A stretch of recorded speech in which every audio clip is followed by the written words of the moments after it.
Bakit ganito na naman, boss? Pause agad pag di ko inaccept. Buhay ko to sa kalsada, hindi naman sa inyo.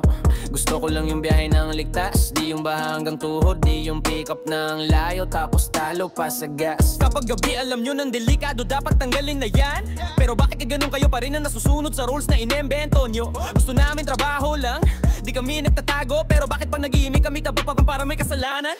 Hindi kami robot, may utak, may takot, may pamilya kaming uwian. Hindi kami makina, nasasaktan din kami kahit lagi kaming nakangiti.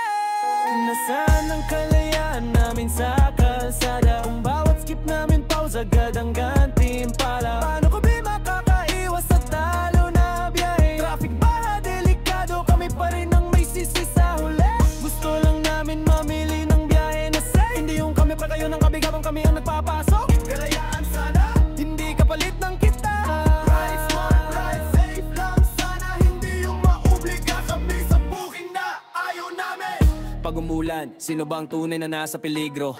Kami yung nag-iisang ilaw sa gitna ng tulay na mabaho at madilim. Pagbuhos, grabe ang daloy pero sa up, isang ignore lang pos. Parang pinaparusahan kami sa pag-iingat, parang bawal lang maging maingat sa inyo. Minsan pick up malayo, tapos drop off trapikado. Ginigisado kami sa oras, sa kanto, pati sa presyo.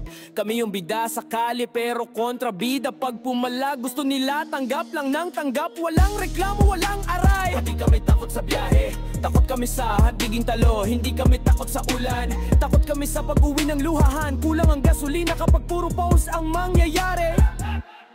Kung trabaho lang usapan, ginagawa namin araw-araw. Kung sakripisyo lang kami na yata ang hari niyan. Pero kung kalayaan ang hingin namin, bakit parang bawal? Bakit parang kasalanan ng maging ligtas? Bakit parang kasalanan ng hindi magpatalo? Nasaan ang kalayaan namin sa